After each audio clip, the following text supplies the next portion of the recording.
दोस्तों, कहते हैं कि एक गाना बना है, आपने सुना होगा कि नहीं चाहिए दिल दुखाना किसी का, और सदा न रहा है सदा न रहेगा जमाना किसी का।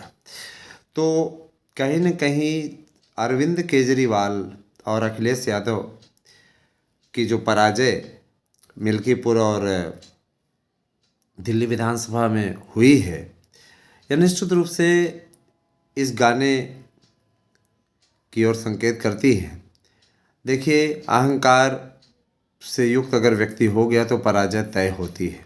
केजरीवाल का ये कहना कि इस जन्म में तो मोदी जी आप हमें नहीं हरा सकते, क्यों इतने कॉन्फिडेंस से ये बंदा बोल रहा था, इसके पीछे सबसे बड़ा रीज़न ये था कि फ्री वाली सुविधा, फ्री की राजनीति करके केजरीवाल ने अपना स्थान बना लिया था और इसके चलते चुनाव लगातार जीत रहे थे।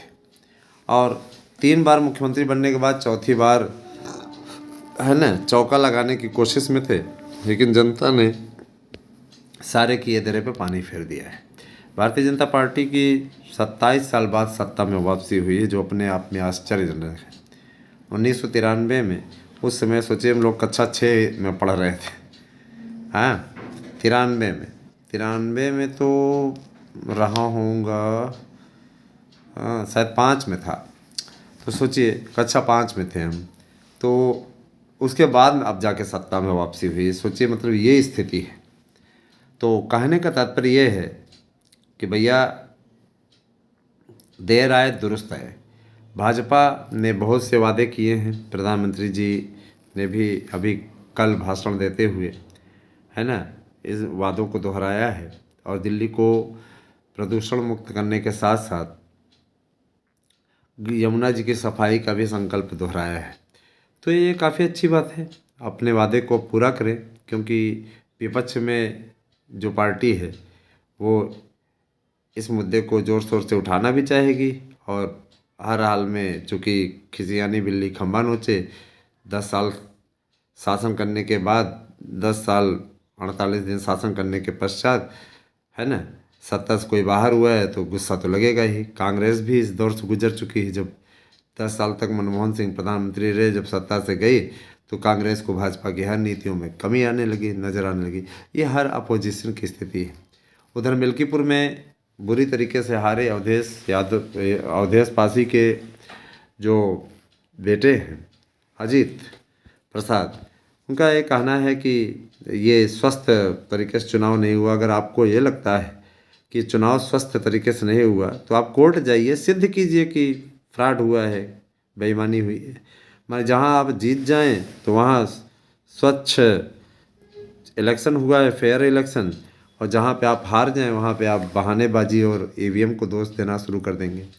तो कहीं न कहीं है ना, कहीं न कहीं अब ये कहना, इसमें कोई भी संदेह की बात नहीं रह गई है कि इन लोगों को अब इस बात का डर सताने लगा है कि आने वाले समय में 27 में भी हम कहीं पराजित न हो जाएं। और ये जो रवैया अपनाए हुए हैं, राम मंदिर न जाना, राम लला को अयोध्या का राजा ना मान करके अवधेश पासी अपने आप को राजा कहे, है ना, तो कहीं न कहीं इनके घमंड को जनता ने नकार दिया है। और जिस पासी समुदाय के बल पे ये कूद रहे थे कि यहाँ तो पासी इतने हैं, मुस्लिम यही हैं, पीडीए को का फार्मूला बना देंगे, हम फिर जीत के आएंगे। मिल्कीपुर में आज तक बीजेपी 93 के बाद में कभी नहीं जीती। तो इनके इस क्रियाकलाप को, इस गतिविधियों को पूरी तरीके से जनता ने नकार दिया। जनता के मन में इस बात की टीस थी, हम लोगों ने भी वहाँ पे सर्वे किया था, जनता के मन में इस बात की टीस थी कि कितने आश्चर्य की बात है ना, यहाँ पे बीजेपी ने राम मंदिर बनवाया और रामलला को उस स्थान से मुक्त कराया जहाँ पर वो बंदिश में पड़े हुए थे, अंग्रेज़ों के समय में भी, मुस्लिमों के समय में भी, और अपने समय में भी वो बंदिश पे ही पड़े थे, टेंट में पड़े हुए थे। उनको एक भव्य राम मंदिर स्वयं भारत के यशस्वी प्रधानमंत्री जाकर के देते हैं, और उसमें उनको इतना भव्य स्थान मिला कि आज देश दुनिया के लोग उनके दर्शन करने के लिए आ रहे हैं। और उस पार्टी को हमने हरा दिया। जनता के मन में कहीं न कहीं तकलीफ़ थी, और दूसरी जो बाहर से आने वाले लोग थे, जो दर्शनार्थी थे, उनका यह कहना कि अयोध्या में कोई सामान नहीं खरीदेंगे, है ना। यहाँ के लोगों ने ऐसी पार्टी को पराजित कर दिया जिस पार्टी ने पूरे जीवन अपना वोट बैंक न बनाने के लिए, है ना, मुस्लिमों को अपना वोट बैंक नहीं बनाया, हिंदुओं के लिए हितों के लिए लड़ी, और आज भी वो पार्टी कहती है कि मुस्लिमों के वोट की आवश्यकता हमें नहीं है। तो उन लोगों को इस चीज़ का पछतावा हुआ। ऐसा नहीं कि भाजपा क्या मुस्लिमों के लिए काम नहीं करती, क्या भाजपा सबका साथ सबका विकास में विश्वास रखती है। कुछ लोग कहेंगे कि आप तो भाजपा के एजेंट के तौर पर बोल रहे हैं, तो मैं ये चीज़ बता देना चाहता हूँ कि देखिए, मैं भाजपा के एजेंट के तौर पे तो नहीं, मैं इतना ज़रूर कहना चाहता हूँ कि जो बातें सही रहें उन बातों को रखने में कोई बुराई नहीं होनी चाहिए। अखिलेश यादव की जब सरकार थी, हमें अच्छे तरीके से याद है, 72,825 का विज्ञापन इन्होंने निकलवाया, कोर्ट में मामला लटकवाया, बाद में टीटी मेरठ वालों को इन्होंने नौकरी पे रखवा दिया, काउंसलिंग करा दी। और आश्चर्य की बात यह है कि हम लोगों के लिए, हमारे 72,825 के भाइयों के लिए जो बीएड के लिए आखिरी मौका था, निश्चित रूप से उसमें उन्होंने हम लोग उन सभी अभ्यर्थियों को अंगूठा दिखा दिया। उनके पैसे भी नहीं वापस किए और उनको नौकरी भी नहीं दी। चलती हुई काउंसलिंग पे स्टे लगवा दिया। हर भर्तियों को फंसवाए रखने में अखिलेश यादव को महारत हासिल थी। महाकुंभ उस समय भी हुआ था, भगदड़ मची, उसमें सैकड़ों लोग मारे गए। उसके जिम्मेदार कौन थे? शाहीन बाग जैसा कांड भी इसी महापुरुष के समय में हुआ।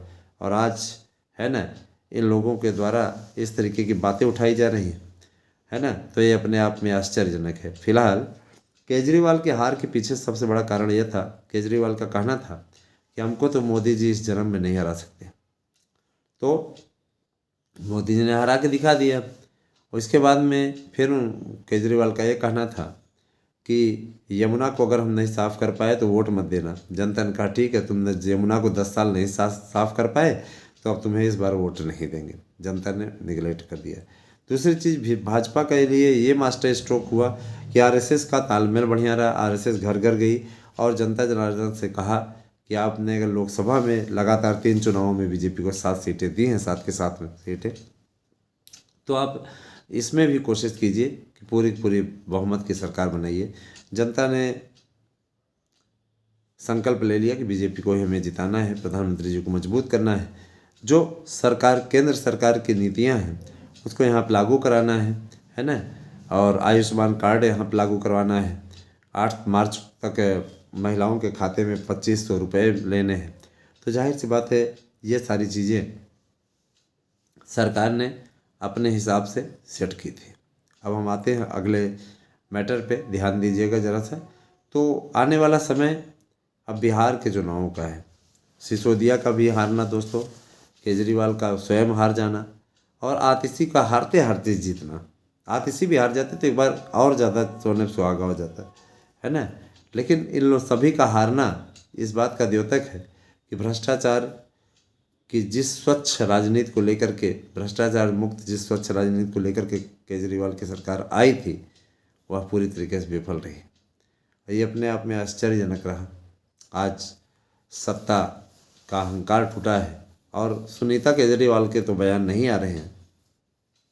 सुनीता केजरीवाल जिस तरीके से पानी पी पी कर प्रधानमंत्री नरेंद्र मोदी को गालियाँ देती थी, आज सुनीता केजरीवाल की बोलती बंद है। दोस्तों, अगला चुनाव है बिहार का। बिहार में क्या होगा आपको अब हम अपने YouTube चैनल के थ्रू जानकारी देते रहेंगे।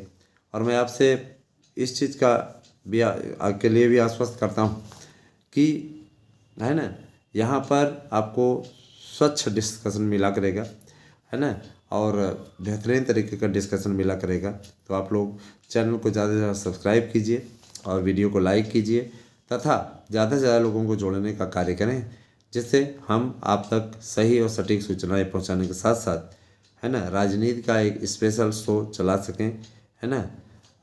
ध्यान दीजिएगा, आपको ये शो प्रतिदिन मिला करेगा।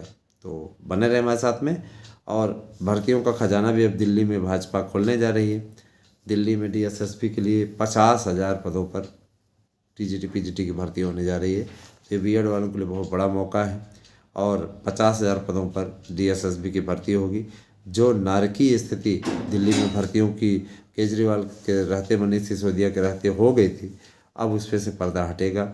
जांच बैठा दी गई है, जो फाइलें थी वो जब्त कर ली गई हैं और अब असल में सामने निकल के आएगा शीश महल का सच।